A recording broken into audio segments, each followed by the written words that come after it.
Hello my dear friends. तो ये है question number 66 most important question series का। और क्वेश्चन है pair of linear equation two variable का वर्ड प्रॉब्लम। और यहाँ पर आप एक बार वीडियो को पॉज करके इस क्वेश्चन को सॉल्व कर लीजिए, उसके बाद से फिर सॉल्यूशन देखिएगा। ओके, लास्ट में आपको वीडियो के एक और क्वेश्चन मिल जाएगा जिसको आपको सॉल्व करना है, जिसका सॉल्यूशन मैं तो नहीं बताऊंगा, आपको खुद से करना रहेगा, लेकिन इसका सॉल्यूशन हम जरूर करेंगे। और आई होप आपने सॉल्व कर लिया पॉज करके। चलिए स्टार्ट करते हैं सॉल्यूशन। कह रहा है कि fraction become 1/3 when 2 is subtracted from the numerator and it becomes 1/2 when 1 is subtracted from the denominator, find the fraction. तो हम लोग लिख लेंगे कि लेट द फ्रैक्शन इज क्या होता है फ्रैक्शन, आपको याद है? Fraction is x upon y. जब भी फ्रैक्शन लेना हो हम क्या लेंगे? X upon y. Okay, now according to question क्या है कि अगर आप when 2 is subtracted from the numerator, ये ऊपर वाला न्यूमरेटर होता है और नीचे वाला डिनोमिनेटर होता है, तो जब आप 2 को सब्ट्रैक्ट करते हो न्यूमरेटर में से, ये 1/3 बन जाता है, यानी कि x माइनस 2 जो होगा, और y को कुछ नहीं करेंगे, समझ रहे हो? When 2 is subtracted from the numerator it becomes 1/3, तो ये बन जाता है 1/3। ठीक है, क्रॉस मल्टीप्लाई कर दीजिएगा, तो 3 का मल्टीप्लाई x माइनस 2 में होगा, 3 का मल्टीप्लाई x माइनस 2 में होगा, और y का मल्टीप्लाई 1 में होगा। ये हो जाएगा 3x, मल्टीप्लाई करेंगे तो 3 इंटू एक्स 3x, और 3 2 जार 6 6, और ये इक्वल टू हो गया y। ओके, y को इधर भेजिए, 6 को इधर लाइए, तो ये हो जाएगा 3x। ये एक काम करो, ऐसे रहने दो, सब्स्टिट्यूट कर देंगे डायरेक्ट। ठीक है, क्या जरूरत है उसको इतना लिखने की, सीधा करके लिख लो बस। y इज इक्वल टू आ गया 3x माइनस 6। चलो इसको इक्वेशन नंबर 1 कर लेते हैं, यही काम आएगा, डायरेक्ट यूज करेंगे। ठीक है, अब एलिमिनेशन भी कर सकते हो, आपकी मर्जी, जैसी मर्जी वैसी करो। ठीक है, बट यहां पर मैं तो इसको सब्स्टिट्यूट करूंगा।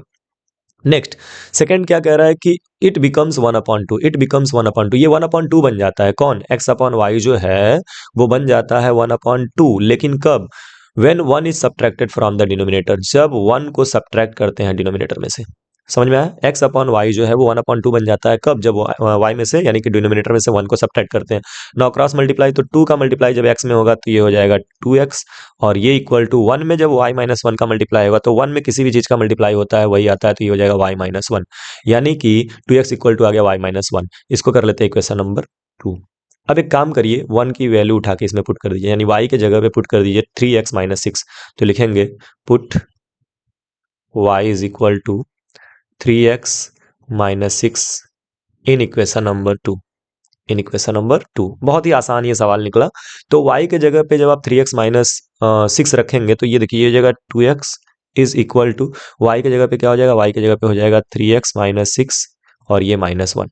समझ रहे हो? 2x अपने जगह पे, y के जगह पे हमने ये पूरा रिप्लेस कर दिया। देखो y के जगह पे 3x माइनस 6, और ये माइनस 1 अपने जगह पे है। नाउ ये हो जाएगा 2x, 3x इस तरफ आएगा तो माइनस 3x, और ये 6 minus minus 6 minus 1 minus 7, minus 6 minus 1 minus 7, 3x minus 2x, ये हो जाएगा minus x equal to minus 7, minus से माइनस कट गया, यानी कि x की जो वैल्यू आई वो आ गई 7। ठीक है, x की वैल्यू क्या आ गई? 7। और इसी x की वैल्यू को आप फिर से 1 में रख दीजिए, put x equal to 7 in equation number 1।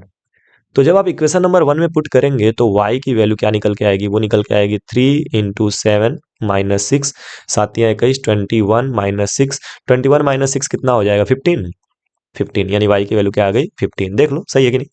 ठीक है, तो रिक्वायर्ड फ्रैक्शन जो होगा हमारा, रिक्वायर्ड फ्रैक्शन वो क्या है? x अपॉन वाई है ना, x अपॉन वाई, और ये इक्वल टू हो जाएगा, x के जगह पे रख देंगे 7 और y की जगह पे रख देंगे 15। That's your answer. ठीक है, हाउ इजी। क्या करना था? देखो, क्वेश्चन के हिसाब से चलना है और कुछ भी दिमाग नहीं लगाना है मेरे भाई, एकदम क्वेश्चन के हिसाब से चलना है। पहले उसने कहा ऑफ फ्रैक्शन, फ्रैक्शन को ले लिया x अपॉन वाई, फिर बोला इट बिकम्स 1/3, तो 1/3 बनता है कब? When 2 is subtracted from the numerator. तो न्यूमरेटर मतलब x माइनस 2 किया अपॉन y किया, और ये इक्वल टू दिखा दिया 1/3, क्रॉस मल्टीप्लाई किया, एक इक्वेशन बन गया। ठीक है, फिर इट बिकम्स 1/2, ये 1/2 बन जाता है, लेकिन कब? 1 is subtracted from the denominator, जब डिनोमिनेटर में से 1 को सब्ट्रैक्ट किया जाता है। इसको नोट कर लिया, और फिर उसके बाद क्रॉस मल्टीप्लाई करके इक्वेशन बना लिया, दोनों इक्वेशन को सॉल्व कर दिया। इक्वेशन को सॉल्व करने के लिए आप एलिमिनेशन भी यूज कर सकते हैं, सब्स्टिट्यूशन भी यूज करते हैं। मुझे यहाँ पे y मिल रहा था, मैंने सीधा सीधा इसमें रख दिया, सिंपल सॉल्व कर दिया। क्लियर है? तो आई होप कि idea is clear. Now I am going to erase and let us see the next question for you. Challenge for you, ये आपके लिए एक चैलेंज है। कह रहा है कि determine the value of m and n, आपको m और n की वैल्यू निकालनी है so that the following system of linear equation have infinite number of solution. अगर इनफाइनाइट नंबर ऑफ सॉल्यूशन है तो m और n की वैल्यू क्या होगी आपको बताना है। बढ़िया क्वेश्चन है, बोर्ड में आता है, एग्जाम में आता है, तो प्लीज इसको कर लीजिए और करने के बाद से अपना आंसर कमेंट बॉक्स में जरूर करिएगा।